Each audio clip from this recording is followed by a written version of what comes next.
Jæja, ég býð ykkur all velkomin á þessa málstofu fyrir hönd Viðskiptafræðideildar Háskólans til að hlýða á Pieter Oostlander, formaður Europe Venture Philanthropy Association, sem ætlar að fjalla það sem hefur þýtt sem áhrifamiðaðar fjárfestingar. Fyrirlesturum verður á ensku, svo ég ætla að skipta yfir á það tungumál. On behalf of the School of Business at the University of Iceland, I welcome you and today's main speaker, Pieter Oostlander, the chairman of the European Venture Philanthropy Association, and I also welcome Yvette from the Venture Philanthropy Fund Shaerpa. Pieter will be discussing venture philanthropy, and it will be interesting to see what he has to say. Of course, we all know the two concepts, venture or venture capitalism and philanthropy, and they are age-old and well-defined, but the concept of that you get when you merge them into venture philanthropy might be a more recent addition to the investment flora. So it will be interesting to hear more about that. His professional background is in accounting and finance, and his career started out working as such for international organizations. 9 years ago, he entered the field of venture philanthropy and is one of the pioneers in that field. He will tell us about this field and its societal impact with some real-world examples. We will also hear from Yvette, who will discuss some of the work of Shaerpa and how that fund analyzes and makes decisions on prospective projects. Mr. Oostlander and Ms. Go, the floor is yours.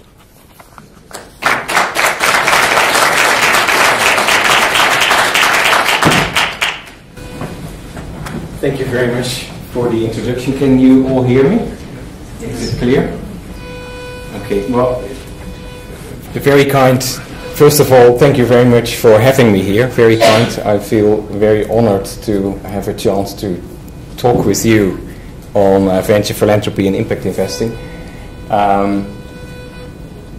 Just a little change to the introduction. Yvette is not going to talk about the Shaerpa fund. We are together working on a social impact fund, but this presentation is about the general idea and what's going on in that.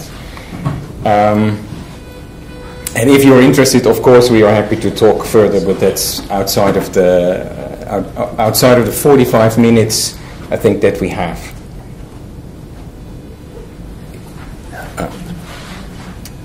There's some problem with feedback, so should I go elsewhere?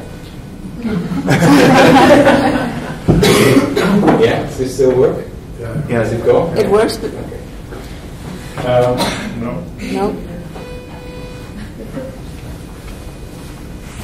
Oops.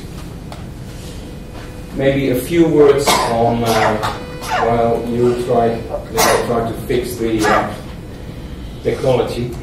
A few words on the EVPA, European Venture Philanthropy Association. It was started in 2004 with actually 5 founders that come from the venture capital and private equity world, and brought the idea of applying the approach, the techniques that they use in venture capital to philanthropic topics. That's where it started, and I'll go into that in more detail. EVPA now is, almost 10 years later, is an association with about 180 members in 24 countries. The majority of our members, it's not majority, but a large group with 60 to 70 of the members are actually venture philanthropy or social investment organizations that are actively doing this kind of work. And there is a circle around it of about 110 organizations that are either keen to learn or supportive to the work.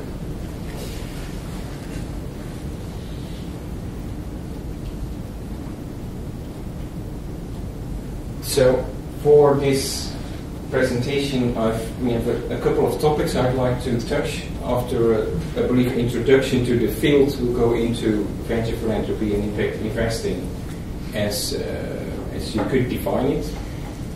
We'll go into impact management and measurement. What is impact and how do you assess it, more or less in very brief terms, because we have 45 minutes. I'll show you some of the industry trends and get to conclusions. And then there hopefully will be time for questions and answers. I have 45 minutes, so I would say let's save the questions, the real questions, to the end. If you need clarification on a topic or something that I said, please feel free to ask as we go along. May I start with asking that who has heard of venture philanthropy here before we start? Okay, and impact investing, is that who has heard of impact investing? A few people. So not a virgin audience, but quite a number of people that are new. Good.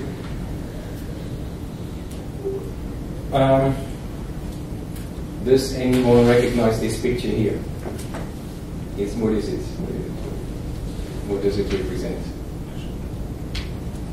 It's very Escher-esque. It's Escher, absolutely. The master of dimensions, that's one aspect, and it represents the Tower of Babel, which is a kind of symbol for confusion of tongues. And that is, I think, we see at the moment in this field, and although you're new, I'm still going to expose you to the confusion that we see around.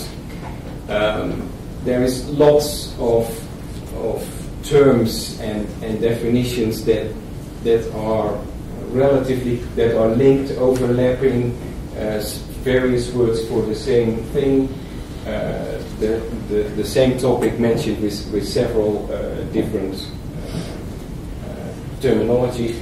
It's a bit confusing. I'd like to pick out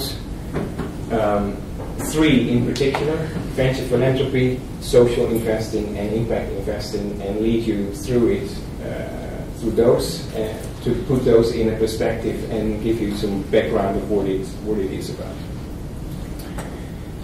Anyway, what this helps us, because most of the terms that you see are different, are pointing in a certain direction, and what it helps us is to realize that apart from financial return and risk, there is an other dimension related to the use, the deploying of money, and that third dimension is impact.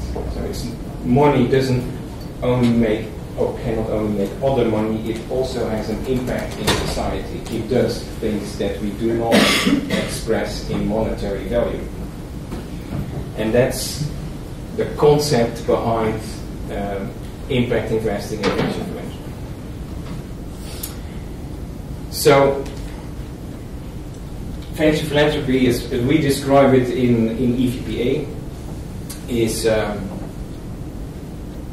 actually, and maybe best expressed by saying it's matching the soul of philanthropy, the ideas, the goals, the mindset of philanthropy, with the spirit of investing, of venture investing. So it's bringing the two together, and the goal of addressing social issues with the approach and the professionalism and the rigor of the investment industry. It comes with financial investments and non-financial support, and it requires a more holistic view of what's happening with your investments and the money that you use. This is actually a way to explain how much venture philanthropy is like venture capital. Venture capital approach is when you look for a company that you think can perform better financial terms if you would invest in it, coach it, help it to get to a certain stage, you sell it and you make a return. Venture philanthropy is looking for organizations that can make more social impact if they would be invested in, coached, etc., to get to a higher level of making a social impact. And that comes along with using not only your head, but also your heart and your hands. You have to be active, you have to use your brains, but not only your brains and your hands to make money. It's also about using the heart on what it is about. The venture philanthropy has actually 7 main, or what we say, key characteristics, which are much alike venture capital. It is about high engagement, which makes a difference with philanthropy, which is often writing a check and not being engaged in how the work is actually done. Venture philanthropy is about high engagement. It uses tailored financing. I will get to that in a minute. It is about long-term, using a long-term perspective and supporting an organization for multiple years, not just paying for a project that is done and then leave it, but being really engaged for a longer period. It's about, as I mentioned, supplying non-financial support, which is helping an organization to strategize, coaching the management, if need be, bringing in additional expertise from other sources, etc.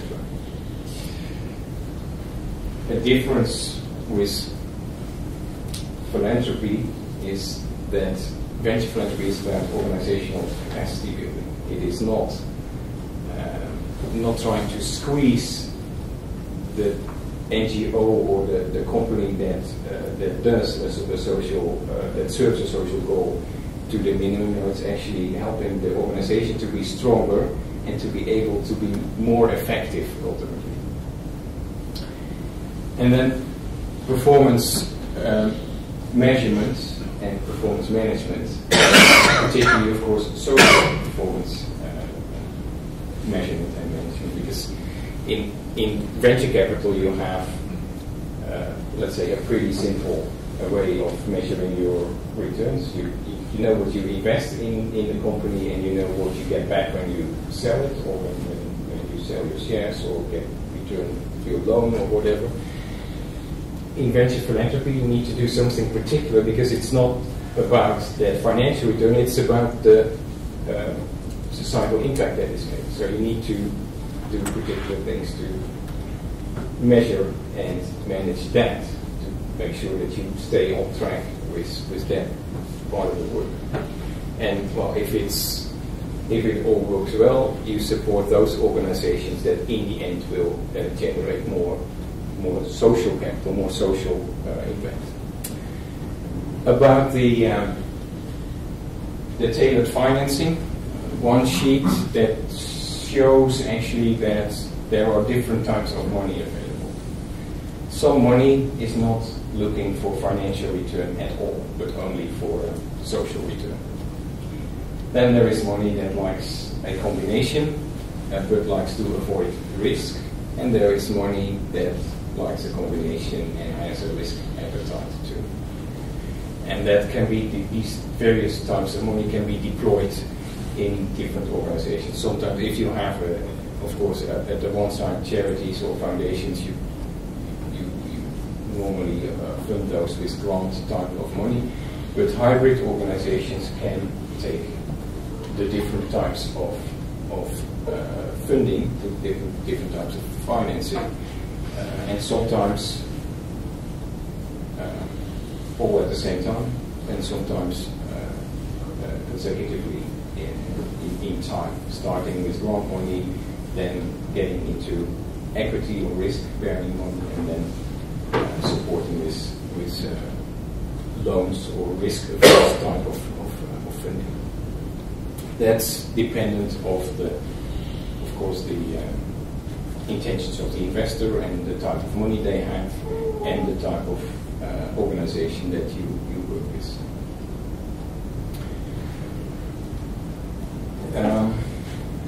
This is, I hope it's readable. I now see that I hope you can read it, but I'll go through it. This spectrum is what we use frequently to explain venture philanthropy. It tells you that at the one side of the organizational spectrum, there are organizations that, as a primary goal, as a primary goal, they want to create social value, social added value. These are usually foundations, charities, NGOs, this side of the spectrum. They are for impact only. At the other side of the spectrum, you have organizations that have as a primary driver to create financial additional value. Mainstream companies, market companies, regular commercial companies, they have what we call a financial only approach. For a long time, we have thought that the goal was just that. Either you make a maximum financial return or you give it away. But it appears that there is quite a lot in between. There are, let's say, charities or NGOs that are able to generate part of their own income. They can have a revenue model that supports part of the cost, maybe not everything.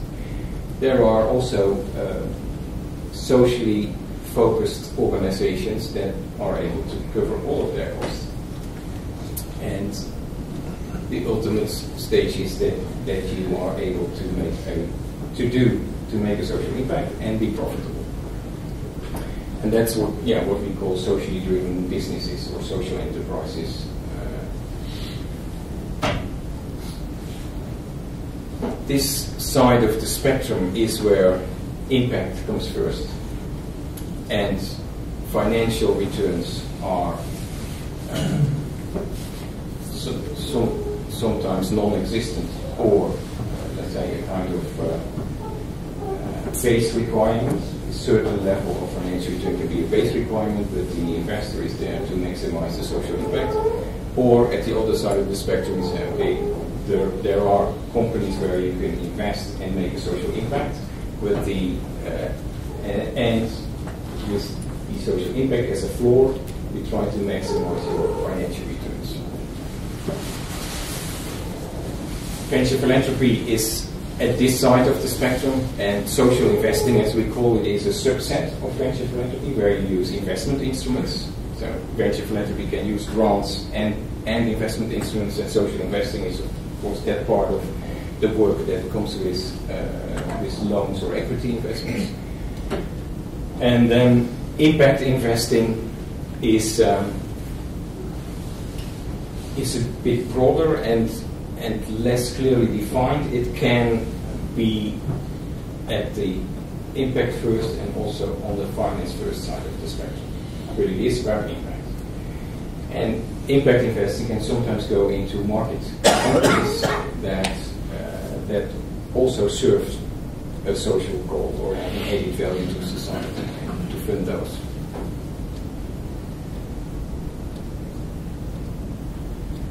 I have not mentioned, and I'm going to do that now, because we see that here at this side of the spectrum there is, let's say, a broadening in organizations of various types.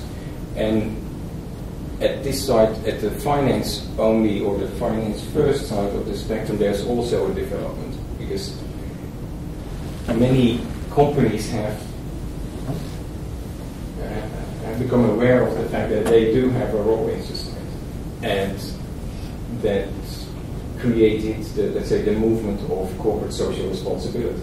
Companies adapting to, or at least adapting their behavior to be socially responsible. But with their main aim to make money, of course. But the ones that are, and corporate social responsibility can be expressed in various ways. The companies can give away part of their profits to charitable goals, or but there is also a category that actually adjusts their business processes in a way that and they can maximize their social responsibility within their company. I'm thinking of examples are in fair trade, for instance, retail chains that would take part of their or the products that they sell from a fair trade logistical chain from farmers in developing countries, give them a proper income and etc. That would be a way of embedding your social responsibility within the primary business processes of a company.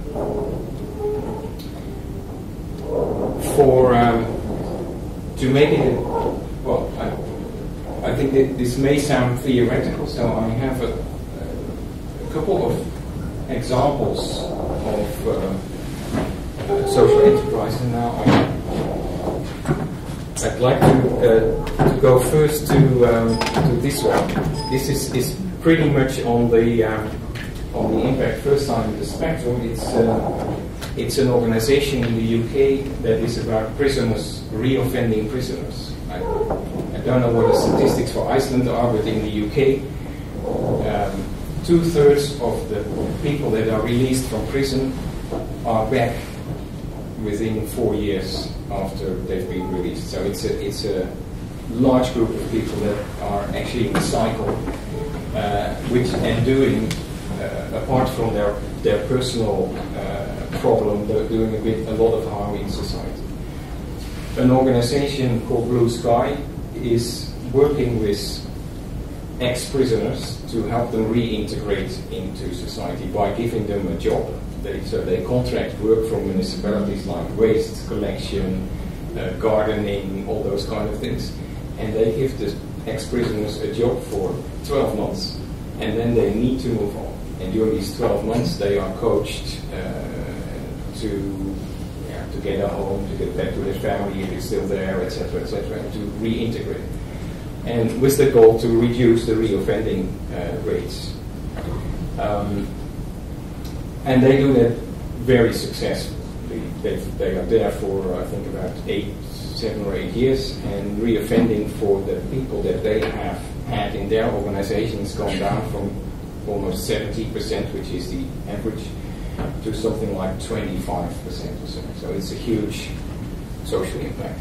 But this company is not able to fully support their own costs. So about 80% comes from sales revenues, and 20% they need support from people. But it's a business model to help this topic. In the UK, there is a new development started a couple of years ago, and they created what is called a social impact bond. So a social finance organization made an agreement with the government that if they could reduce reoffending in a certain area, the government would pay based on the results. If the reduction in reoffending meets a certain threshold, they get paid, and the higher the reduction, the bigger the return payments from the government. And with that as a basis, they have found investors, foundations, private individuals, but also institutional investors to put money. I think it's about, the first one was about 5 or 6 million pounds to do this work, and the return, the potential return for the investors varies from money completely lost if it fails to a net return of 13%, which for UK relative to UK standard is very high. But given the savings that this gives to society, is still very fair. It's still going, so there is no end result, but I've heard from the people that are working on it that they are beating the expectations in reduction of reoffending rates, so it is going well. The second one is a smallish company that has developed software for children with Down syndrome, so mentally handicapped kids, to help them to learn to read. Those kids have quite some problems in the learning processes, but language is one of the things. It's very labor intensive, and the software was initially thought to be created for one school, and they wanted to have a grant for that. We converted that into a company that would sell the software to all the schools that treat these kids. And it's a small company, but the software is performing well. And the money is coming back. The schools have a saving because they reduce in teacher time, and the kids can work in their own speed, and the software helps them to learn to read. We understood that there's actually an Icelandic company, Mentor, which has a specific individual learning sort of technology. It's a little similar. NIPAD is the next one, I think. This is totally different. This is more in the healthcare arena. It's a company that was set up by doctors, two doctors that found that patients that come to them, that it's an oncologist, so a cancer doctor and a cardiologist. They found that patients that come to their desks are usually late, if not too late, because when you get your complaints in the disease, you are at the end stage of the disease and not at the beginning. So they have designed a way to find people with chronic diseases much earlier in the cycle, not a couple of weeks, but actually 10 to 20 years before the disease actually gets manifest. It's a very low cost, low threshold system. But and why is this a social company? If it would work, if it's spread out wide, it will save a lot of healthcare costs and a lot of quality of life for people that get diagnosed earlier and get treated in a much less invasive and cumbersome way. The whole healthcare system in the Netherlands, this is a Dutch company, but this applies to most European countries. The whole healthcare system is reactive. It only starts doing something when people come there with a complaint. The thinking is 180 degrees the other way. You should be there to keep people healthy rather than to cure the problem. It's very logical to change a system of healthcare and healthcare payments in a way that it goes for prevention rather than for cure, or in addition to cure, is quite a job. The social return of this organization is 2.6. So it means every euro that goes into it has 2.6 times as much impact on society, and impact is in terms of cost savings, but also in terms of improvement in quality of life, etc. We take Granny's, I think, Granny's Finest as an example, which is still small. It's a startup, but it's very nice. It addresses two issues at the same time. One is elderly people are often very isolated and lonely.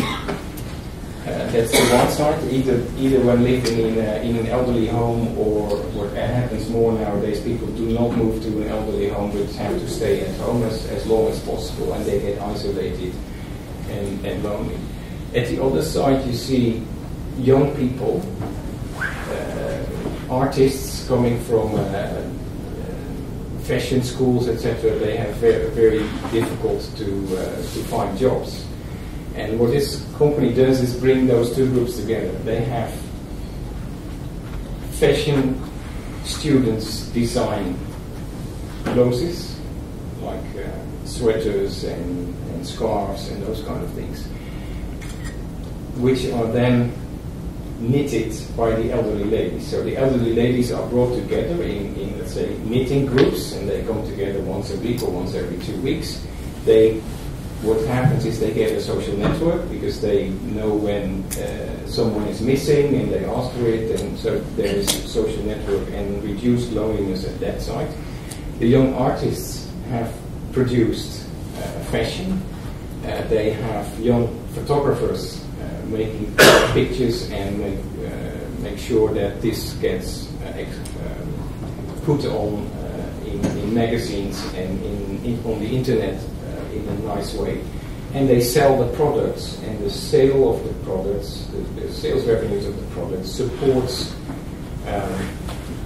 a small income for the young artists, and the fact that they can support these circles of these knitting circles for elderly ladies, and they go out once a year on a trip and those kind of things. So it's taking two social issues at the same time, addressing them in a way that doesn't need any money from society, but is completely self-funding and actually generating a profit if it once it's through the startup phase. Orange Gas is another. This is a Dutch one again.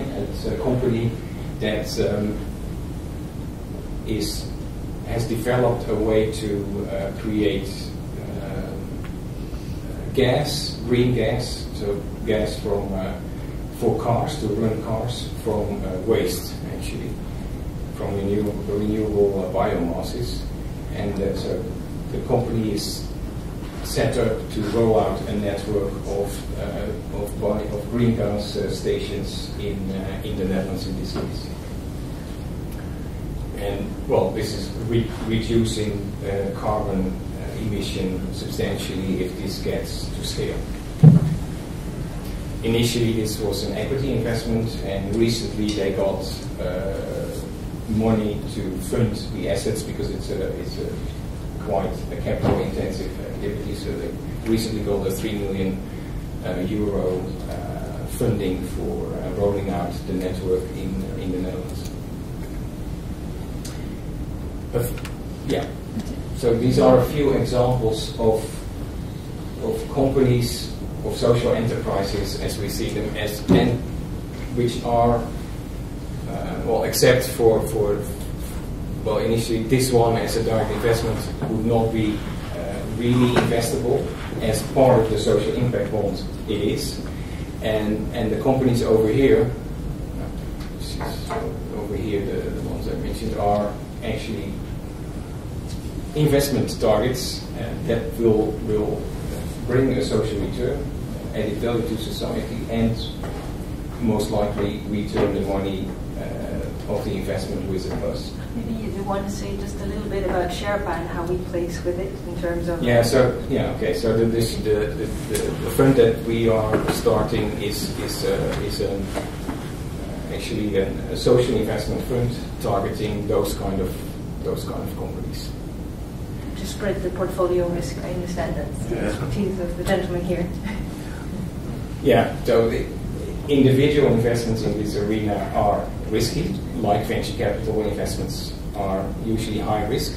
I think personally that the risk for these companies is lower than the average venture capital investment, because these are companies that have a meaning in society, and there is around them in society there are people and organizations that are keen on their success, which is an additional help and which will lower the risk for these companies. But I'm not a risk assessment expert, so this is only what I see in practice. But still, it's good to have a spread portfolio and not be dependent on individual successes in companies or failures. The venture philanthropy spectrum, of course, covers the whole range, part of the work that is done with grants.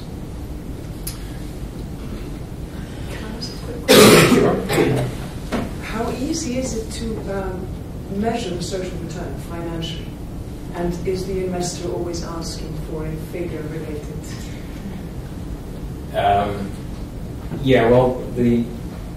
I'll get to how easy it is. I'm afraid I have to say it's not that easy, but it's not impossible. And your second question is the investor asking for it? That's a very important one. The investor should ask for it. If you don't ask for it, then you will not get it, and you will not know whether the organization has a social return, yes or no. It's too often, and that's I'm from the for-profit world. If you look looking at the philanthropic side, it's too often that decisions on grants, etc., are just made based on stomach feeling. You have the feeling that this is a nice project, so you support it with a grant. But it is not always for sure, it's often not for sure, that project brings a solution that is actually the right solution for the problem.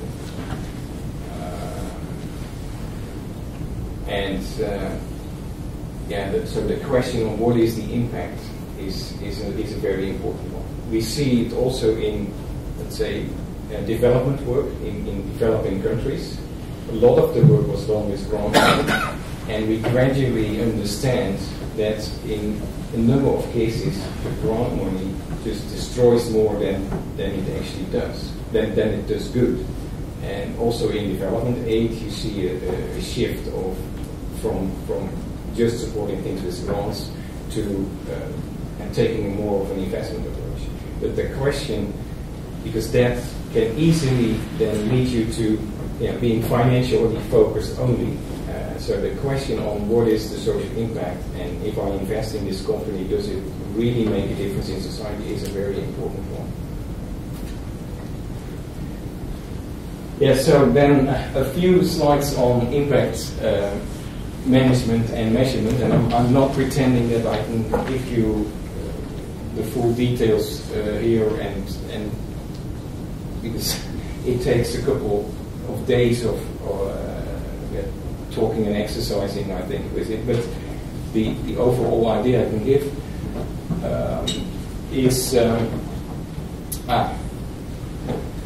this is actually answering the question: why is it important? If we so I'll take this one first. The way we look at returns from money is two-dimensional. So we look at risk and financial return, and this is what is called the efficient frontier.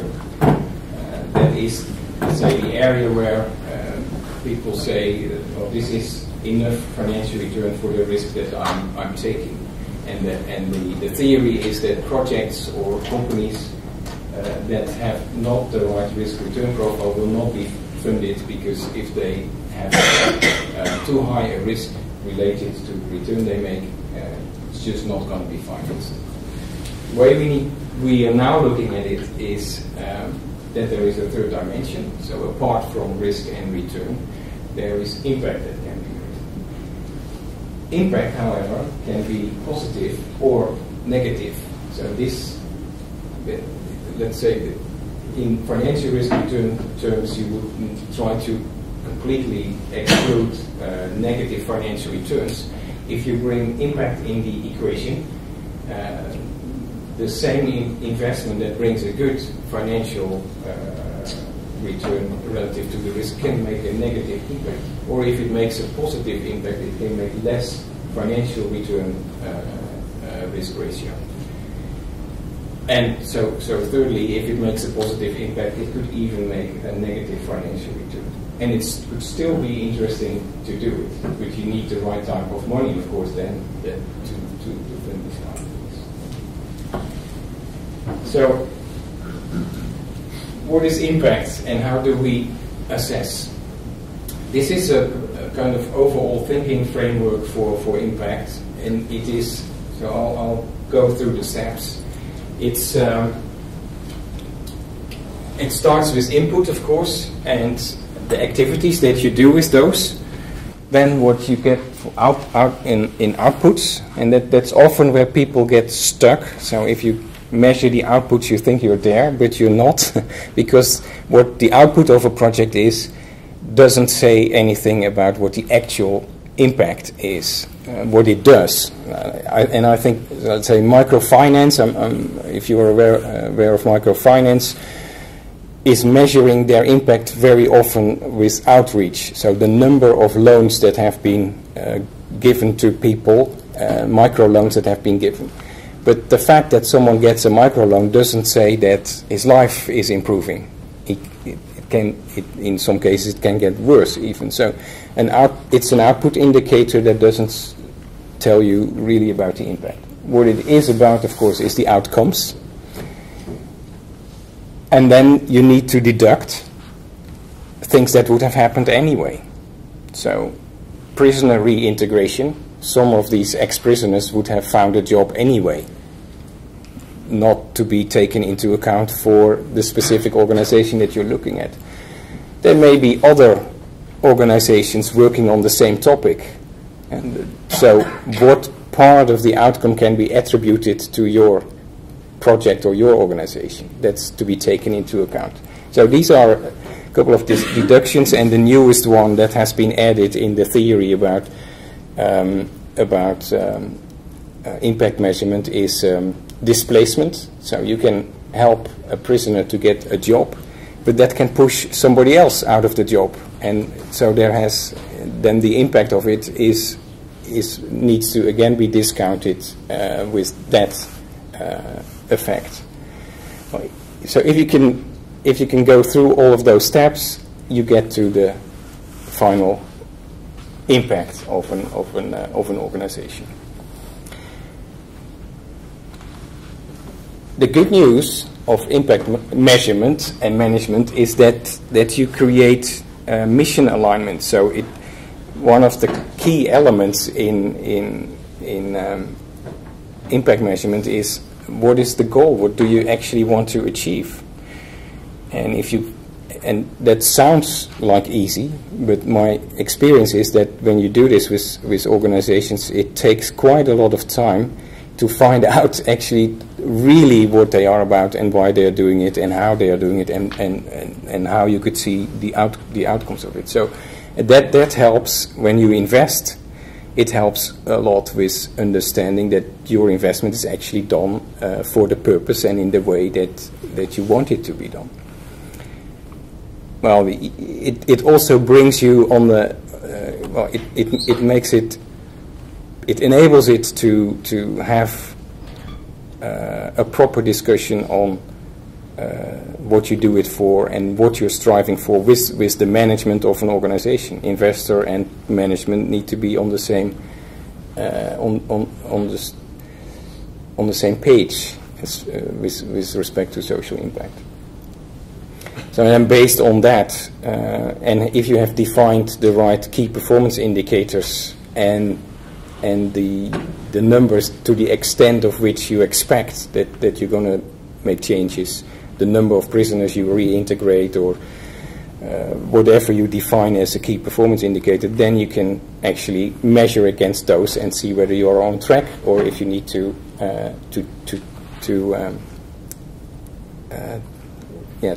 change direction or adjust what you're doing to get to your social impact.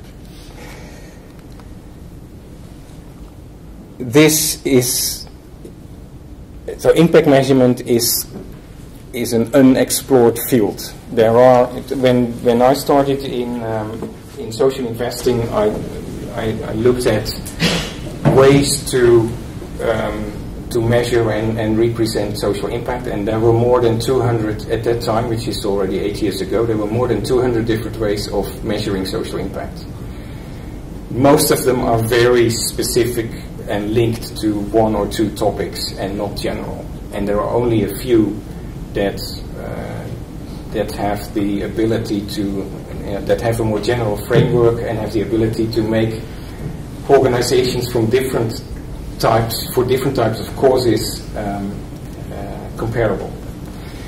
The EVPA has done a substantial study with 25 experts from the field to come up with let's say a general approach to measuring, monitoring and managing impact. And well, there is a guide coming from that, I have one copy here if you are interested to look into it, but you can go on the website too. I'll get back to that later, how you could do that. And this gives a framework for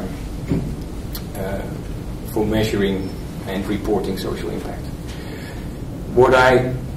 So people are looking for, let's say, the silver bullet, the easy answer to this question, and I'm afraid there is no easy answer. It is complicated.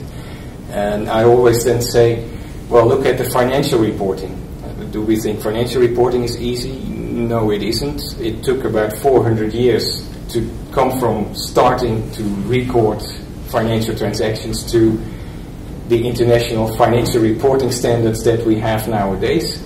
That's thick books, and it's not easy. And this is similar. It's not easy too, and it's just started. We are only 10, 15 years down the road, and there is ways to go. But we have to start somewhere. This I would like to mention specifically. So that's a general approach. One of the methodologies that captures social impact best, I think, is SROI, social return on investment. It's a methodology designed in the United States about 15 years ago and brought to Europe, adapted a bit to, adapted to make it more realistic, because it was in a way, it was a bit American based, and it's a methodology that takes you through these steps that I described in the previous slide, and helps you to get to the right key performance indicators, and ultimately to a ratio, to a number that expresses the ratio between the investment, the input into an organization, and the social outcome of an organization. So an SROI, I showed you the SROI of NIPET was 2.6, means that, or here 1.5, 50% impact over the social investment, which is good. Briefly on industry trends, EVPA does do a survey of what's going on in the sector, and what we've done. The third one is going at the moment, and the results are not there yet. But from the first two, we see a shift in return objectives. The first time we did this survey, a lot of venture philanthropy and social investment funds had a primary focus on social return and no financial return objectives. And that's shifting to a combination of the two. And it's not exactly known why this shift, but I can imagine that people realize more and more that using investment instruments is very disciplinary on organizations. It brings in the rigor. People start to think about, we need to repay this loan, or we need to create the value for the equity, and that makes different thinking mechanisms about this work, and it shows that it is often possible to come up with revenue models that support the investment. Well, and in line with that, you see, of course, an increasing use of equity and debt as funding instruments as opposed to grants. The grants were taking 70% in the group of the survey, and it's now down to 65, and the other instruments like debt and equity are also more than 50%. And there is a greater focus on social enterprises as investees, so it's shifting more from charities and NGOs to social enterprises. What usually is in this picture says that the majority of investees, organizations that social investors invest in, impact investors invest in, are very young. Like 87% of them are less than 5 years old. that doesn't mean that social investing by definition is startup funding, but at this point in time it is the majority, because there are not that many big companies yet that are going for a social impact. It is often early stage, but they will grow into more mature companies. And there is a cluster of companies, of course, the 13%, which is more mature, where you can also impact invest. Conclusions. To put it a bit in a broader perspective, what we see in Europe in general is that governments are withdrawing from all kind of tasks. Most governments have lack of money, cutting their budgets, and therefore cutting all kind of social tasks.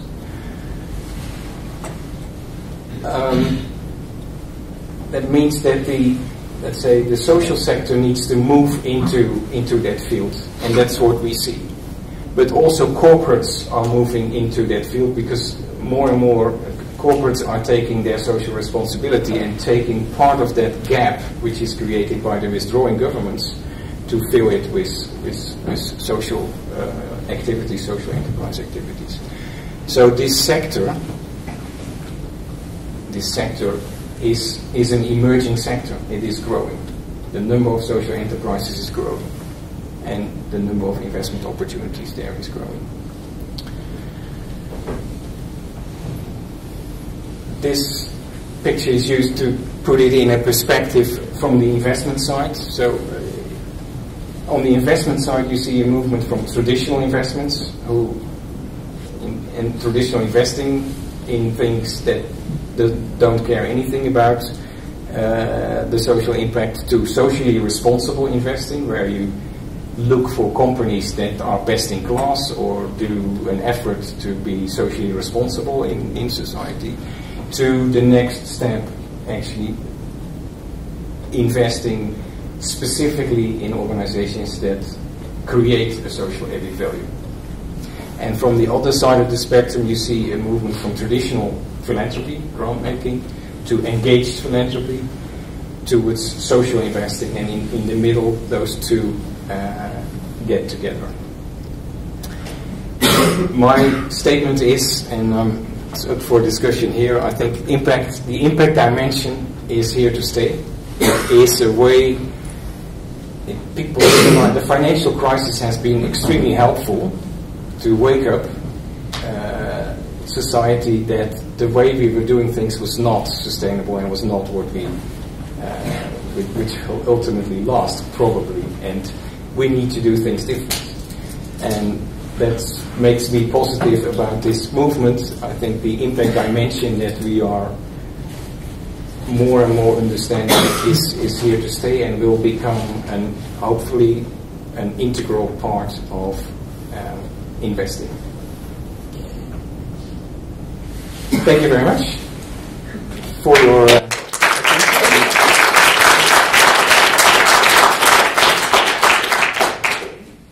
it's open for questions. What are the tax issues that arise when you're doing this? And is there any difference in? Not on a company level, because the companies, the social enterprises, they operate like enterprises, and if they make a profit, they are due to profit corporate income tax. That is, I think, across the board. From the other side, there is a difference which is very much country by country specific. Some countries support these kind of investments, but many still don't. And you see this type of investment coming from the philanthropic side first. So there's foundations interested in those kind of investments. Some countries have blocked foundations to move into this field, but what you see more and more is, for instance, in the UK, there is a lot of space. The government is very supportive for organizations to go into these kind of investments. And even in the Netherlands, which has been pretty stubborn for a while, there is, since a year or two, there is the opportunity for foundations that are actually get tax credits. And when you put money in a foundation, you get a tax benefit, and you can use that money to do these kind of investments. So there is some support, but it is very, very different country by country. But doesn't that raise the same issues for measuring and it should, but one way or another, the government, let's say the tax authorities have not yet fully, I think not fully realized what size of sector this can be and how much money will potentially go into it. So and they have other measures they think to secure the charitable purposes of these foundations, and for the time being leave them going in this direction. Do you have examples of debates or discussions in countries about pension funds, for example, coming into these investments? Yeah, that is an interesting question, because the pension funds, this type of investments are by nature long-term. You need a long-term view, and it's not buying a company, selling it after 3 years, and making your return and your social impact. It takes more time, usually. Pension funds by nature can be long-term investors because they have an horizon of 30, 40 years. And I was in an event, a pension fund event, I think 3 years ago, invited by the European Pension Fund Institute or something like it, from EVPA side to be there, and there were a couple of pension funds that made presentations that to me were very impressive. The thinking was from the pension funds that we are there to secure a pension for people, but let's say in 20 years, if you get money from the pension fund, but there is no proper society anymore, if the infrastructure in society degrades over time, then you cannot do a lot with your pension money anymore as a pensioner. So we as pension funds have a responsibility to ensure the infrastructure in a country. That was the thinking of at least two, I think, pretty forward-thinking pension funds that I heard there. In practice, because when it then comes to today, and they would need to make a decision to invest in something that they are not sure will bring the highest financial return, they are scary. That's the practice. But the hope is there that the long-term thinking that they demonstrate and that they can do will move them into this arena as well. And that the pensioners that are behind them will push them in that direction too. That's what I think will happen. We've seen, again, the Netherlands, the biggest pension funds have moved from traditional investing into social responsible investing under the pressure of the pensioners. The pensioners said, well, no way that our pension money is invested in weapon industry or in tobacco, for instance. So they have come up with a list of what I call exclusion criteria to make the investments more socially responsible. The next push will be not the negative screening, the exclusion, but the next push will be to positively look for investment opportunities that are supportive to the society. I'm convinced it's going that way, but it may take some time. But I see that, let's say, the most innovative thinkers in that field thinking that way. Thank you for the perspective. I would like to ask you about 3 examples, if they would fit to your concept that I'm learning. It's difficult. Okay. First is I was paid as a PhD student by grants for 5 years in Sweden during my studies to support my living. So some rich family put the money in a fund. The fund gives money to PhD students. It does not fit to it. The second, family businesses that are, family-owned companies that are not maximizing profit but are, running a good business and putting more money into the buildings they build, or paying high taxes, hotel halt being always on the top of the list of taxpayers in the country for 10, 15 years, buying a lot of paintings from artists to decorate the whole, reducing his profit and using the money in some kind of impact. And the third example would then be public-private partnership and infrastructure investment of roads. Yeah. Would it all fit into Well, the first one is a fund for students for scholarships, or it could be for professors, for research. Yeah. Well, that sounds like traditional grant making, and that is not wrong. Let me say that absolutely not wrong. Venture philanthropy is not the one and only answer to everything. There are topics, social issues, that can only be done with grant money in a traditional way. So that's good. I could take it one step further of an example that I've seen, which is a bit like what you're saying, but there it is actually a kind of agreement between the investor and the student. The investor invests in the student's future capacity. So they give them a grant, but when the student gets to a certain level or gets to a certain income, they pay for a 5 or 10 year period a part of that income back to the, let's say, supporter. Then you get more in a business type contract. There are all sorts of, well, maybe humanistic questions that you could ask around it, but I've seen an example like that, and if it is done in a very proper way, it could be a social investment topic. The second one is on family businesses. That's an interesting touch. I think that family businesses are used to take a long-term view. They are not, or they try to not be bothered too much by the flavor of the day, the stock market of today or tomorrow, but more they are there for the much longer term, and by nature they, in general, there are, of course there will be exemptions, but in general they will already take their social responsibilities more serious than other companies, because they are there for the longer term. They realize that they are working in a society and they want the next generation and the next generation to do the same.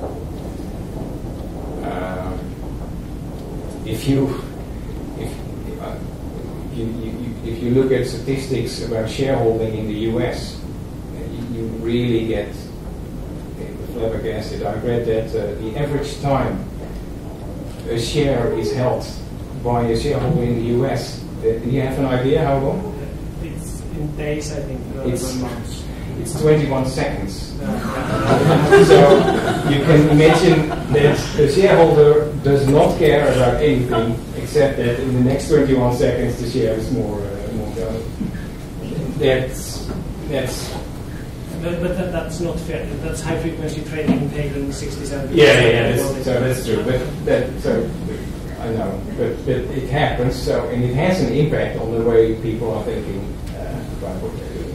But the family businesses, for sure, are very close to this. I agree. And your third example, it was like PPP, partnership or infrastructure investment. It could be pension funds. That was taken. Well, no, they can very well. But what is the important element is, do they do it also for the impact?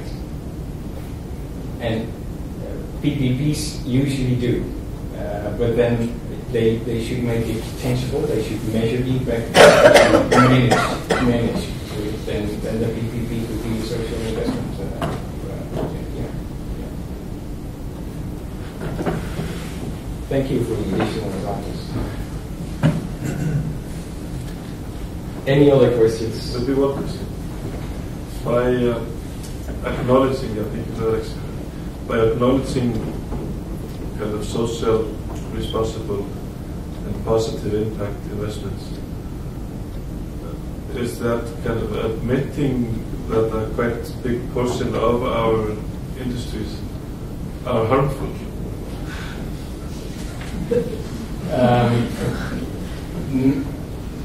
Now, well, I think we should think about the possible harm that certain industries are doing, and sometimes there is no other way. So we have been depending on fossil fuel for decades, and we only, well, let's say since 15 or 20 years realized that it is harmful to the planet. So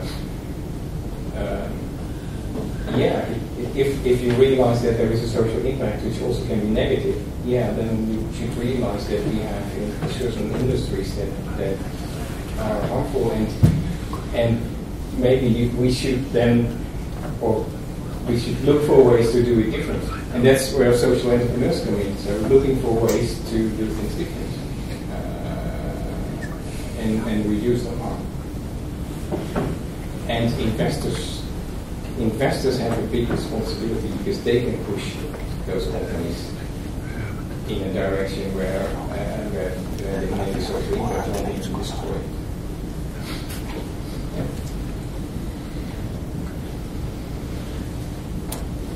Okay, we don't have any other hands. I think we'll bring this to a close, and I want to thank our presenter of today for his excellent presentation of Venture Philanthropy, and thank you all for attending, and that's it for today. Thank you.